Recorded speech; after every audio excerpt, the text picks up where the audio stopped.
नमस्कार श्रोते हो, दीपक रेगे कथाकथन चॅनलवर तुम्हा सगळ्यांचं मनापासून स्वागत. श्रोते हो, तुम्ही ऐकताय प्राध्यापक बा बोधे यांची वाघीण ही कादंबरी आणि आज भाग 5. दिवाळी आली. जमल तसं माणसं ग्वाडध्वाड करून खायला लागली.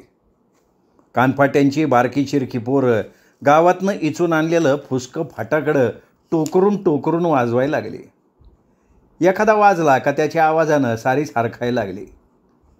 इकडं दिवाळी आली आणि तिकडं रामू आटोळ्यानं महाराची वाय पळवून आणली. साऱ्या गोसाव्यांच्या वस्तीत चर्चा तीच. ज्याच्या त्याच्या तोंडात पान खाल्ल्यावानी राम्याचाच इशे. झालं काय, रामू आटोळ्या रोज कोणाच्यात बी कामाला जायचा.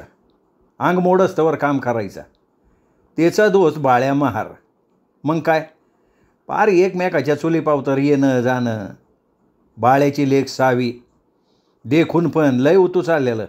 अंगानं गजगजीत, पातळात तरुण पण मावायचं नाही. झाडालाच पिकलेल्या सीताफळागत आकारलेली, हाडाप्यारात रसरसून भरलेली. रामू आटोळ्याला करमते कुठं. वर्गा लग्नाला येऊन सुधी अजून बी तरण्या पोरी त्याचा जीव अडकतो याच. आणि एक दिवस काढली की गाड्यानं पोरगी निघाला पळून.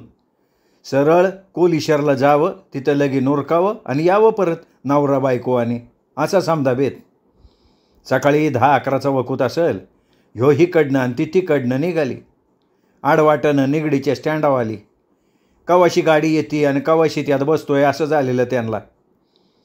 सावी इकडं तिकडं फिरत होती. तेवढ्यात छत्र्या दुरुस्त करणारा कानफाट्यांच्या वस्तीवाला गोपीचंद तिथं आला. लांबनंच स्वतःच्या मनाशी म्हणला, आईला आटोळ्याच्या राम्याबरोबर ही कोण दिसती फोंगानी. सावी म्हारीन दिसती. जाकास. हे गोपीचंद बिलाई चालू. सगळ्या कपाळावर गोपीचंदाचं टिळं तरी अशा गोष्टीत बोट खूपसा आहे पुढं. काय रामभाऊ, कुणीकडं दावरा. राम्या गोंधाळला. ती पोरगी तर पातळात गोम शिरल्यावाने गाडबडली. देवाला जाऊन येतो, रामूनं बी थाप मारली. गोपीचंद गेला आणि गाडी आली. रामूनं पार कोल्हापूर गाठलं. वाटत वळख काढली. एक जमीनदार भेटला. त्याचा एक डोळा सारखा सावीव. कोण गाव आपलं? हे आमकं तमकं. तुमचं? आमचं बी आमकं तमकं. आता कुठं चालला? बघायचं कुठं तरी काम. तुमच्यासारख्याच्यात शेतीची सर्वी कामं येतात. बागायतदाराचा डोळा सावीवरनं हालायला काय तयार नाही. तोंडावरनं गरंगळत समधी नजर अख्ख्या अंगावर फिरतीये. सावीला बी कधी नवत गाडीत बसल्यानं अप्रूक वाटायला लागलं. हिरीच्या कामावर याल का असं बागायतदारानं विचारायचा अवकाश रामू एका पायावर तयार झाला. मागोमाग मोगऱ्यावानी पांढरी फेक बायको घेऊन निघाला. हिरीचं गाळ काढायचं काम चाललेलं. 5-50 माणूस दिसभर राबतंय. रामूला काय हो, रोजची सवय असल्यावानी लागला कामाला. छपरात बायकोनं संसार टाकला. 8-15 दी गेलं. रामू रमून गेला. बागायतदाराला बी रांदरे कम. रागूच्या माघारी त्याची मज्जा. इकडं वस्तीत मातूर चुलत्या पुतण्याची तारांबळ उडाली. रामू कुठं गेला कुणाला कळना. अहो सकाळी तर होता की. कुणीतरी म्हणाला तसा पुजारी बोलला. नुसता होता नवं, माझ्याकडनं 5ची हिरवी खट नोट बी घेऊन गेलाय. रत्नीला सारी चित्रकथा ऐकून काय करावं काय समजना. आटोळ्याच्या बायकोची तिने समजूत काढायला सुरुवात केली. बायको तर गळटून गेली. सारखी गळा काढत होती. दीर्घ बसाय सांगत होता. लेकाला म्हणजे हानम्याला काय करावं समजत नव्हतं. तेवढ्यात गोपीचंद आलाच. शिकारीला निघावं अशा थाटात त्यानं एका जागी बांधलेल्या छत्र्या डाव्या हातानं डाव्या खांद्यावर टाकल्या होत्या. हातातली पिशवी बी छत्रीच्या मागच्या टोकाला अडकिवलेली. रामू आटोळ्याच्या पालामोरं बरीच माणसं जमलेली त्यांच्याकडे बघत म्हणला, कर लय जण जमलाय. अरे गोपी, रामू आटोळ्या दिसला कर. सकाळपासनं पत्तेच नाही. पुढचं 3 दात पडल्यानं त्या रिकाम्या जागेवनं जीभ फिरवत गोपीचंद म्हणला, असा तिडाय व्हय. अरे तेजा मारी. म्हणजे काय म्हणायचं तुला? तुला दिसला का रामू आटोळ्या? निस्ता दिसला नाही, पळाला सावी म्हारिणीला घेऊन. सावी? कोणाची सावी? त्या बाळ्या महाराची. पोरानं कपाळाला आट्या घालत विचारलं. वय त्याचीच की. निगडीच्या स्टँडवर बघितला म्या. मला म्हणला जत्रेला निघालोय. आता एवढं कळलं ना वय मला. आविक्षे गेले की छत्र्या दुरुस्त करण्यात. म्या म्हणलं जाऊ दे, उगा एखाद्याचं जमतंय तर आता मध्ये कशाला काढमाडा. रामू तिकडं गेला आणि इकडं बायकोनं देवऋषी करायला सुरुवात केली. याला भेट त्याला भेट असं चालवलं. कुठं नारळ फोड, कुठं कोंबडं काप, कुठं अंडर रोड दे असं करायला लागली. एक देवी सुने नाही ठेवली. पालीच्या खंडोबाला गेली, नांद्रेचा पीर झाला, खरसुंडीचा सिदोबा, कोरेगावचा केदारनाथ, आगाशिवाच्या डोंगरातला शंकर, पुसेगावचा शेवागिरी, पंढरीचा इटोबा सारं केलं. धावून धावून पायाची काटकं झाली. रोजची लक्ष्मी आहे हायच. शेवटी करंजेची सोमाई गाठली. देवाच्या पायावर डोसकं ठेवत म्हणली, देवा परमिसरा, माझा नवरा जर नाही परत आणला तर तुझ्या पायरीवर टक्कर देईन, परान सोडीन. काय अशी बी मेलीन तशी बी मेलीच की मी. 4-5 महिने फिरून काटाळलेली रामूची बायको सोमाईकडे डोळं लावून राहिली. 2-4 दिवस गेलं आणि एक दिवशी रातीचा रामू आटोळ्या बोईतनं वर आल्यावाने उगवला. फार घामाळला होता. दाढी वाढलेली, अंगाव मारल्याच्या खानाखुणा, केस पेंजरलेलं, आला पालात. गप झालता. ढासा पाणी पिला, खाली बसला आणि म्हणाला, सोमाई स्वप्नात आली होती, माझ्या 4-5 तोंडात आणल्या, अंग सुधीक बडवून काढलं, घरी जमा नाही लागली म्हणून आलो, चलतो माघारी. तशी बायको आडवी होत म्हणली, पाया पडते तुमच्या, आता कुठं जाऊ नका, येतो लगी बायको लगी होऊन. गेला. तसल्या अंधारात दडपडत गेला. माणसं आपापसात बोलायला लागली, लेका यो अंधारात चालत का वशी आला, बरं आला तो आला पण अंधारात परत गेला कसा, आता परत येतोय का तिकडंच टाळक्यावर परिणाम होऊन निघून जातोय स्वामाई जाणं. खरं तर त्याला दोरीने बांधून ठेवायला पाहिजे होता, पण दोरीने तरी कुठला बांधून राहिला. वाडाळ जनावरावानी वर टांगड्या करून उधळला असताय तो. 3ऱ्या दिवशी रामू हजर. चांगला धुतलेला नेहरू सदरा घालून झाकपाक आलता.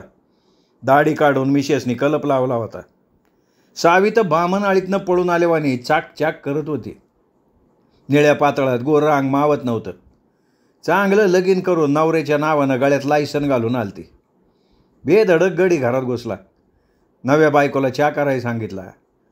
रामू आटळची बायको आपली गरीब काय बोलती. तिचं टणक पोरग मातूर तरणीताठी आई बघून नादवलं. बोकडावानी तिथं मन घालत बसलं. राम्याला जाते ठेवायचा का घालवायचा याचा विचार चालू झाला. म्हारीन पळवून आणली ती आणली, लगीन बी करून बसला. याला वस्तीत राहू द्यायचा नाही, राहिला तर वाळीत टाकायचा असं ठरलं बी. एक कळल्यावर रामू आटोळ्याचा मेंदू पारसा नाकला. आतनं वरनं आकडून गेला. प्रत्येक काम करताना जातीची गरज लागणार म्हणल्यावर मनातल्या मनात हिरमाडला.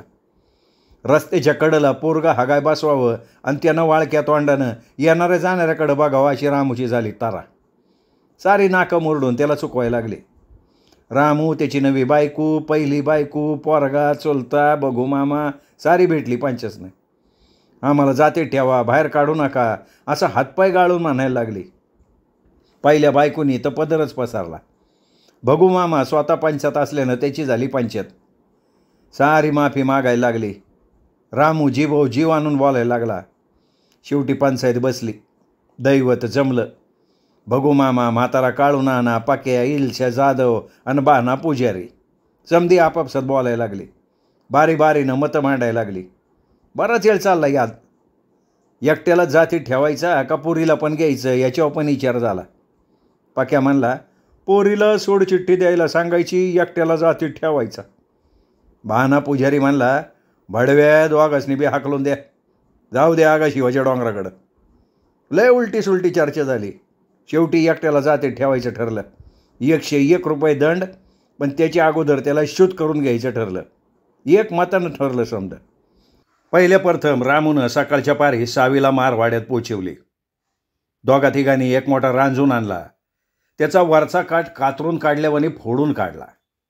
रामू आटोळ्याला अंगावल्या कपड्यानिशी रांजणात उभा केला.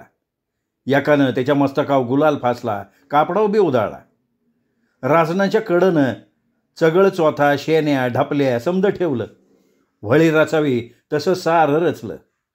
राखेल वतून दिलं पेटवून. झळत जशा अंगावर यायला लागल्या तसा रामू लागला आरडायला. त्या धुरात गुदमरल्यासारखा झाला. लगेच 3-4 तरण्या ताठ्या पोरी नवी पातळं नेसून आल्या. पुढच्या पोरीच्या हातात दुधाची कळशी भरलेली.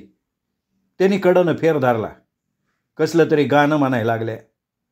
आगीनं कुठं कुठं चटकं बसलेला रामू पार गळटून गेला. आग इजल्यावर काळू नाना वराडला, आता शपथ घे, पुन्हा मी कानपाटी गोसावी जातीच्या विरुद्ध वागणार नाही, कसली बी चुकी करणार नाही. शाळेतल्या पोरावानी रडकुंडे आलेल्या रामूनं सगळं म्हणलं. रामूला रांजातनं एक पाय बाहेर काढाय सांगितला. त्याव लगेच दोघी तिघींनी कळशीला हात लावून दूध ओतलं. पाय आत नेल्यावर त्याला वाकाय सांगून अर्धी कळशी डोसक्यावर ओतली. आसपासची माणसं खच्चून वरडली, लक्ष्मी आईच्या नावानं चांग भलं. रामूला दोघा तिघांनी बाहेर काढला. एका लाकडी पेटी बशिवला. कापडं काढायला लावली. राहिलेलं दूध पुन्हा टाळक्या ओतलं. तवर इकडं गरम गरम 2 बादल्या पाणी तापवलं होतं. तरण्या पोरांनी बादल्या आणल्या झुलवत झुलवत.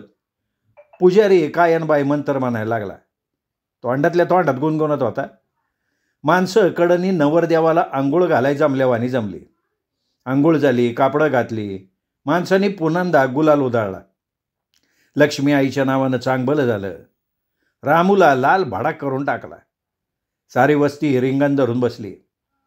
पंच हातारलेल्या सतरंजीव बसलं. रामूकडनं 101 रुपये दंड घेतला. पुजाऱ्यानं आहेर पुकारल्यावानी तो पुकारला बी. दिन्या काळे आणि भगुमामा पैसे घेऊन मिठाई आणायला पळाले. इकडच्या तिकडच्या गप्पा झाल्या. मिठाई आली. कधी नवत खायला मिळाल्यानं सारीच हार राखली. पोराठोरांनी कालवा केला. पुजारी दात काढत म्हणला, असं वर्षातनं 4 आठवडा तरी झालं पाहिजे. त्याव समधीच हसली. रत्नी मातूर गप उभी होती. मोरागत सगळं लांबनं बघत होती. थोड्या वेळानं पुढाले म्हणली, भगू मामा, मी जर बोलली तर चालन का? आता हे काय विचारणं झालं वैर तू, बोल की. सारी टावकारून बसली, कान फाडून ऐकायला लागले. म्हातारा काळू नाना कौतिकानं आपल्या लेकीकडं बघायला लागला. रत्नी डोसक्यावरला पदर सावरत म्हणली, रामू काकासने तुम्ही शूत करून घेतलं, पण त्या गरीबाच्या लेकीचं काय? पक्या उसळून लगेच म्हणाला, पोरीचं काय म्हणजे? तिने आपल्या म्हार जातीत पुन्हा जावं, आमच्या जातीत यायचं नाही आणि आम्ही सुदिकतीला घ्यायचो नाही. काय रामोदा, खरंय का नाही? तसा रामू बी म्हणाला, वय वय खरंय खरंय, पंचाच्या शब्दाबाहेर मी काही जाणार नाही. त्या पोरीचं नाव बी पुन्हा काढणार नाही म्या. रत्नी तापली. अरे तुम्हासने लाज वाटाय पाहिजे रामू काका. गरीबाची पोरगी तुम्ही स्वतः गावाबाहेर काढली, तिच्यासोबत चांगलं 4-6 महिनं काढलं, तर नीताठी बाई तुम्ही उभी लुटली आणि आता म्हणता पंचाचं ऐकणार मी? काय काळीच कुठं कोल्हापुरात गुळकाऱ्याजवळ घाण ठेवलंय वय? म्हातारा काळूनाना उठला. आपल्या लेकीची समजूत काढायला लागला. ये बघ र तू, पंचायतीच्या कारभारात तू हात घालू न ग. विनाकारण दुश्मनगिरी पात्रात पाडायची. पड नका. पंचायत एखाद्याला पार रसातळाला घालवत असलं तरी बी ग बसायचं वय आपण.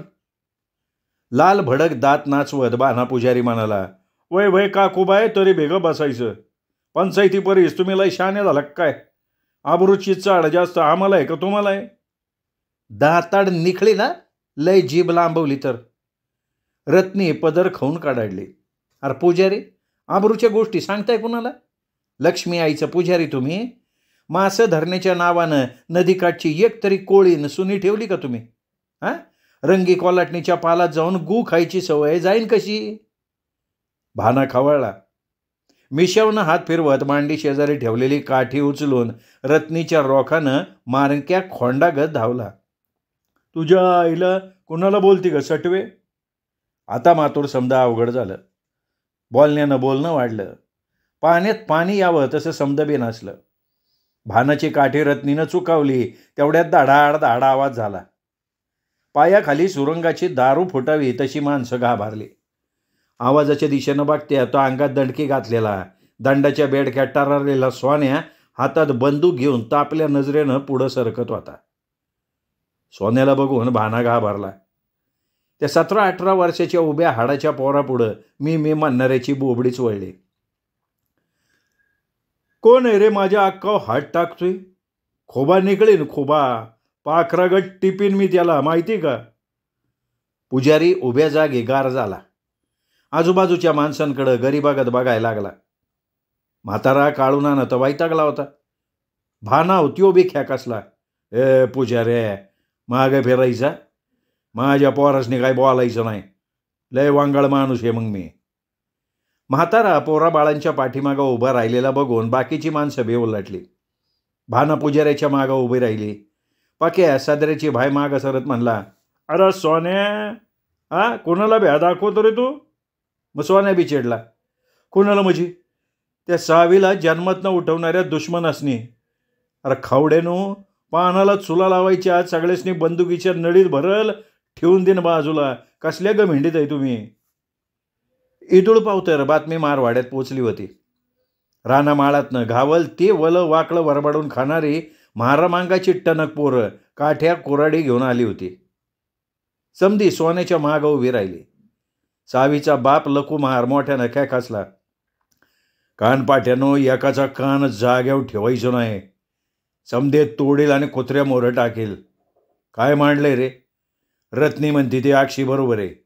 बाईची जात अशी वाऱ्यावर टाकून काय कमीनार तुम्ही?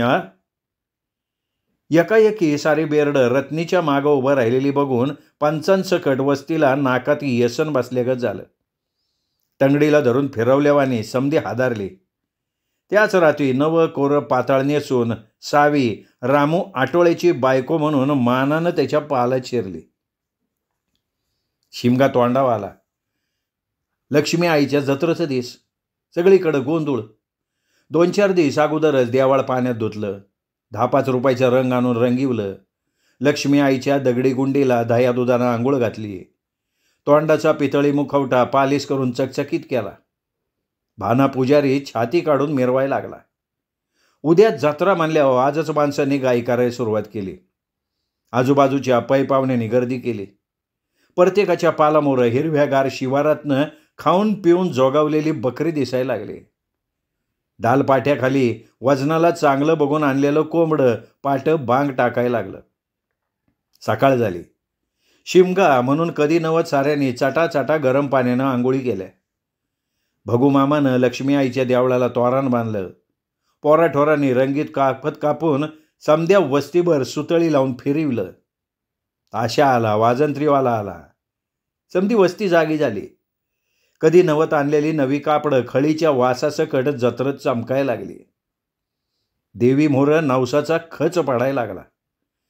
पाला गणिक मेंढरू आणि शेंडी गणिक कोंबडा.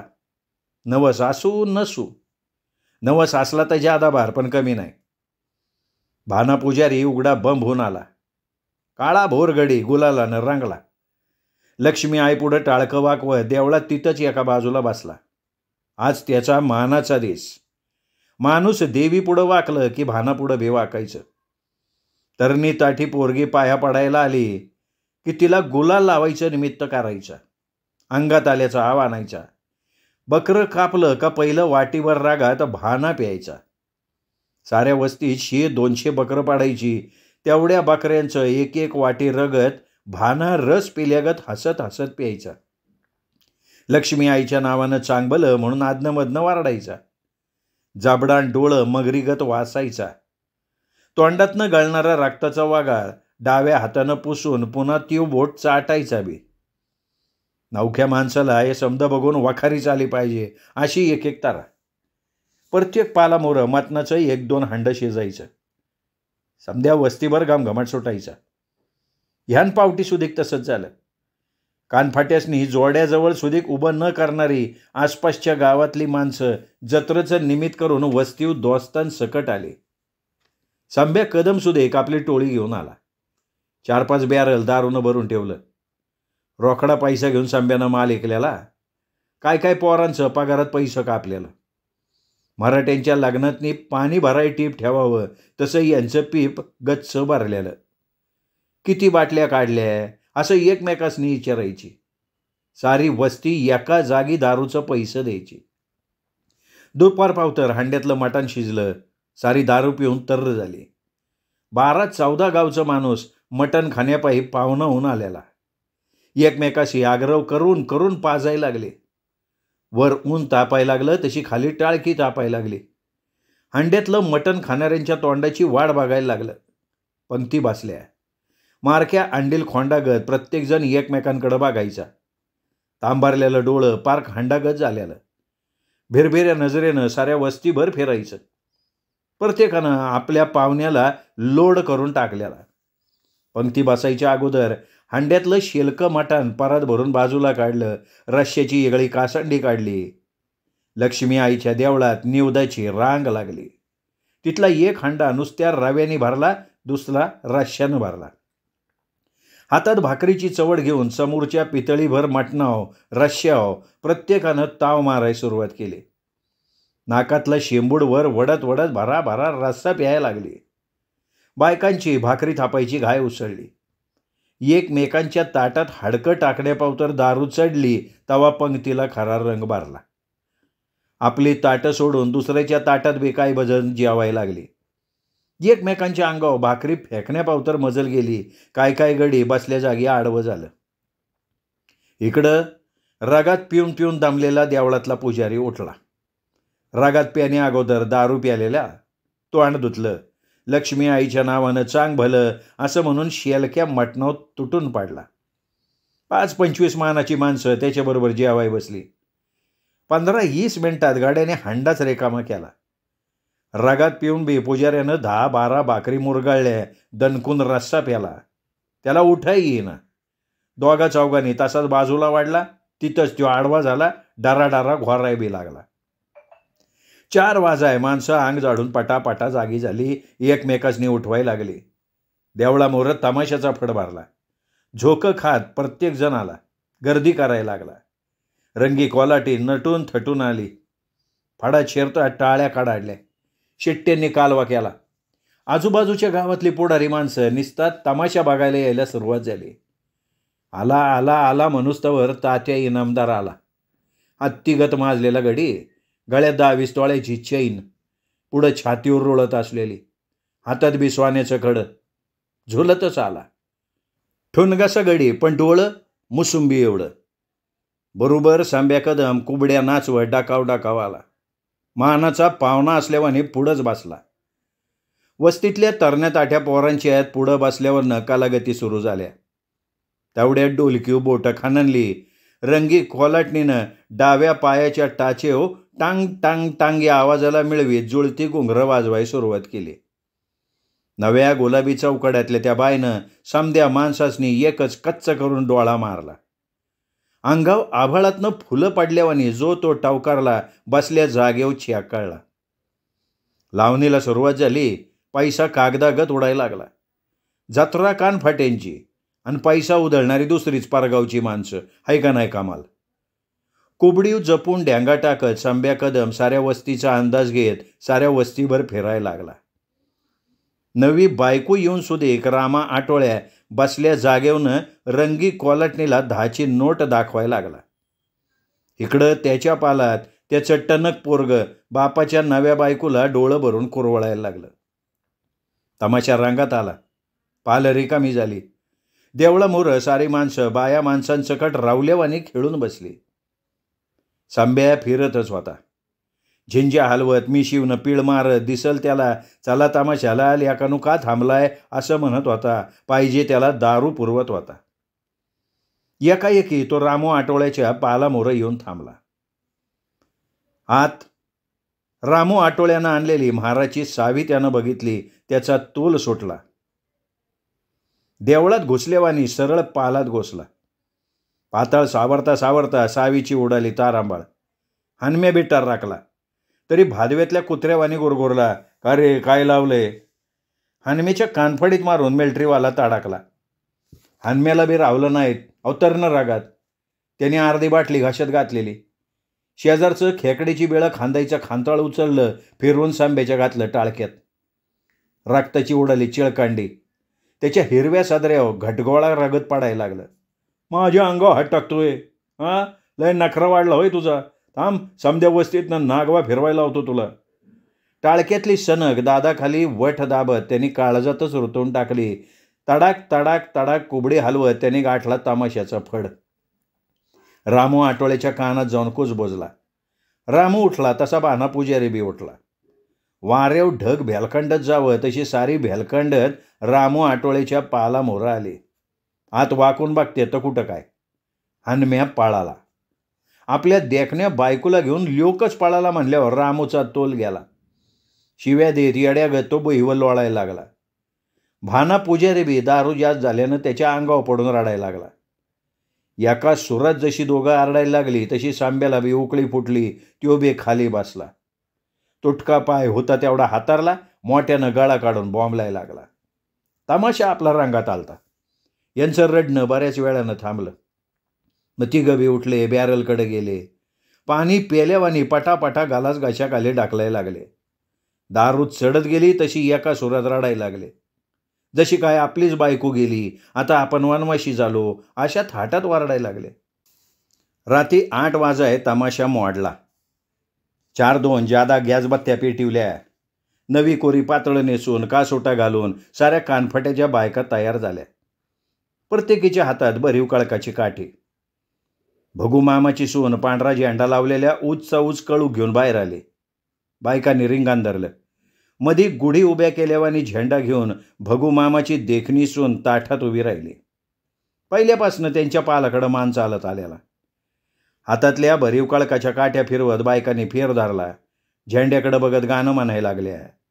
इकडं बापाईकडे बी मुंडकी झिंजडून दारूचे नशा घालवायला लागली. सगळी माणसं धोतर लेंगे खाऊन तयार. मधी झेंडा घेऊन उभ्या असलेल्या बाईच्या हातातला झेंडा पळवून आणायचा खेळ सुरू झाला. त्यो झेंडा म्हणजे बायकांची आबरू. ती गमवाय बाया काय सहजासहजी तयार होते तोय. कधी काळी 8 रानात गाठून एखाद्या माणसानं बाईच्या अंगावर हात टाकला तर त्याच्यातनं सुटायची कला अवगत व्हावी म्हणून ह्यो खेळ. गोसाव्यांच्या बायांची आबरू झेंड्याच्या रूपानं फडकत होती. बापाई गडी ती लुटाईसाठी रानडुकरा टपून बसलं होतं. काही जणांचं काळी झेंड्यावानी फडाफडा हालत होतं. बायकांचा फेर रंगात आला होता.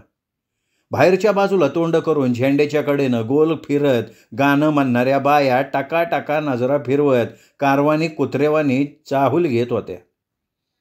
बापाई गडी कुणीकडनं आत घुसता येईन याचा विचार करत होतं. आपला नवरा पेवरा कोणाला दिसत नव्हता. मोहर येईन त्याला आडवा करायचा याचाच विचार प्रत्येक बाईच्या टाळक्यात. आभाळाकडं नळ्या करून ताणून धरलेली बंदूक सावरत सोन्या पलीकडं उभा होता. रत्नी म्हाताऱ्याची मायनी मारलेली काठी घेऊन माग काढत होती. तात्या इनामदाराच्या टोळीकडं रोखून बघत होती. संब्या कदमाला कसा लोळवायचा याचा विचार करत होती. रिकाम्या हातानं उभ्या असलेली कानफट्याची माणसं सोन्याकडं बघत होती. जशी पंचानी गोळी झाडायची सोन्याला खून केली तसा सोन्यानं आभाळात बार टाकला. धाड आवाज झाला तशी माणसं बायकांच्या जमावात घुसली. झेंडा पळवायसाठी कडं फोडायला लागली. हातातल्या काठ्या घराघरा फिरल्या. थडा थडा मस्तकं फुटायला लागली. बायका नवरा वळकनात का नवरे बायका वळकनात. निस्ता धिंगाणा मारामारी. तात्या इनामदार आणि त्याचं 10-15 जोडीदार एका एकी आत घुसलं. झेंडा राहिला बाजूला. त्यांनी सरळ रत्नीलाच उचलली. निघाली सारी बाराट्याव. इकडं आरडावारडा वाढला. टाळक्यावरल्या गॅसबत्तीवर थडा थडा दगडं पडली. तापलेल्या काचा तडाडल्या. समधी वस्ती अंधारानं गिळून टाकली. म्हाताऱ्या कोताऱ्यांच्या झोपाच उडाल्या. तरण्या पोरांची दारू उतरली. अंधारात पळापळी सुरू झाली. रत्नीला पळवलं म्हणल्यावर म्हाताऱ्या काळूनानाच्या पायातनं वारच गेलं. टाळक्यावर परिणाम झाल्यावानी म्हातारा पालात रडायला लागला. बंदूक सावरत नेटानं धावता धावता सोन्या म्हाताऱ्यावर रडला. रडू नको म्हाताऱ्या, आम्ही काय बांगड्या नाही भरल्या. अरे वाघिणीला पळवणं इतकं सोपं आहे वय. आतडी बाहेर काढली एकेकाची. अंधाराला मागं सारत सोन्या साळाळला. डोंगराच्या बाजूनं सोन्या वाऱ्यावर निघाला. वळकीची वाट पायाखाली भराभरा तोडवायला लागला. अहो अंधार मी म्हणत होता. काजवर रातकिडं कचकचत होतं. रानमाळानं भरकटणारी कोली हुक्क्या टाकत होती. 2-4 वगळाट पार करून सोन्या जायगावकडं झुकला. रस्त्यात आडवाटेत कुठं माणूस भेटलं नाही का कोणाच्या रडण्याचा आवाज आला नाही. सगळं कसं भाका जीव घेणारं वाटत होतं. जायगावातनं चोरून कानोसा घेत तात्या इनामदाराच्या वाड्याच्या बाहेरनं सोन्या भाटाकला. कुठंच ठाव ठिकाणा लागाना. बामणवाडी पालथी घातली. काहीच कळलं नाही. 5-10 मिनिटाच्या फरकानं माणसं एकाएकी कुठं गप झाली सोन्याला काय कळना. दाट करवंदाच्या जाळीतनं पायवाट हुडकत सोन्या माळाला लागला. एकाएकी तरवाडाच्या जोडपाच्या आड काहीतरी खसपासलं. एक सावली सरकत जोडपात शिरती असं वाटायला लागलं. समजा डोंगूर पायाखाली असल्यावाने सोन्या डापरला, कोण आहे रे तू? तशी सावली जास्त जोडपाच्या आडुशाला शिरली. आता मातूर सोन्या तारकाटला. तू बोलतो का घालू गोळी? गोळीच्या भ्यानं मातूर ती सावली लाटालाटा हालत उठली. डेंगा टाकत सोन्याकडं आली. सोन्यानं डोळं फुटभर वाचलं. दचकून बघायला लागला. सांब्या कदम तू आहे वय? असं म्हणून नळीकडनं बंदूक फिरवली. सोन्यानं हातात घेतली आणि सापाव धोपटी टाकावी तशी दस्त्याकडनं फिरवून सांब्याच्या टाळक्यात घातली. रामू आटोळ्याच्या हनम्यानं अगोदर खंतळानं टाळकं फोडलं होतं. त्यात पुन्हा बंदुकीचा मार. रान डुकराला सुधीक पारानं मारताना एवढा आरडत नसल असा सांब्या आरडला. झिंज्या हिसकून बरंच काय बाई विचारलं, पण निबरड जात काय सांगाय तयार होईना. चिडलेल्या सोन्यानं कुबडीत सकट सांब्याला उचलला. जळणाचा भारा खाली आपटावा तसा जीव खाऊन आपटला. अरे बाबा, मला यातलं काही सुधीक माहिती नाही, मी रत्नीला बघितली सुधीक नाही, असं सांब्या सारखं म्हणायला लागला. हात जोडायला लागला. सोन्यानं पुढवून एक लात घातली. तसा डाव साधून आडवा झालेला सांबा काठी चापसीत डोंगणाव बसला. ताडकन कुबडीचा वादांडा सांब्यानं सोन्याच्या गालफडावर आणला. कानाचा गड्डा लक्कदिशी हल्ला. टाळकत चकारल्यानं सोन्या तिडबिडला. सांब्याच्या नरडीवर नळी ठेवून त्यांनी चाप वाढला. निस्ता खुट्ट असा आवाज आला. गोळ्या संपल्या हे सोन्याच्या ध्यानात आलं. आता ह्या आडरानात या लंगड्या माणसाशी सामना देणं सोपं काम नाही हे सोन्यानं ओळखलं. इकडं तिकडं बघत त्याने बंदूक दस्त्याकडनं पुण्यांदा सांब्याच्या बरगडी आणली. गडी सुटला मुंगाट. वाऱ्याव काचळ भुंगात लागत सरळ कानफट्यांच्या वस्तीत आला. समधी वस्ती झोपमोड झाल्यावानी आपदिवली होती. डोळं चोळीत उभी होती. सोन्या आलेलं बघून समद्यांना बरं वाटलं. रत्नी सापडली का असं म्हणत काही माणसं पुढं आली, पण सोन्याचं बोलणं बाजूला राहिलं. अजाबात न बघता तो सरळ पालात घोसला. उतरंडीचं गाडगं काढलं. त्यातल्या 5 गोळ्या खिशात घातल्या. एक अडकवली बंदुकीत. देश उगवायला आकाला घेऊन येतो असं म्हाताऱ्याला सांगून सोन्या बाहेर पडला. काळागत सळसळत गेला. इकडं म्हातारा गुडघ्यात टाळकं खूप हुंदकं द्यायला लागला. झांबरं कुत्रं सोन्याच्या मागोमाग पळालं. वाट काढत पुढं धावायला लागलं. जिथं सांब्या पडला होता त्या जागेवर सोन्याला कानुसा घ्यायला लागला, पण तिथं कुठंच काय नव्हतं. सांब्या कवाच पळाला होता. मान तुटक्या सापागत वळवळत कुठंतरी गेला असणार. घावरम मर्दा हातात मग सांगतो तुला, असं म्हणत सोन्या पुढं झेपावला. तरसागत रान तुडवत निघाला. झांबरं पायावर पाय ठेवून निघालं. कुत्रं मधीच थांबायचं. पायानं माती उकरायचं. इनाकारण बुकायचं. सोन्या वैतागला. एक टोला त्याने उचलला. जीव खाऊन जांभऱ्यावर टाकला. तो तुझ्या आईला बोंबलतो कशाला रे? दुश्मनाला कळेल की कोणीतरी मागावे म्हणून. नाक पुढे गप असला तर काय मरशीन का? हां, गप गप माझ्या मागवायचं.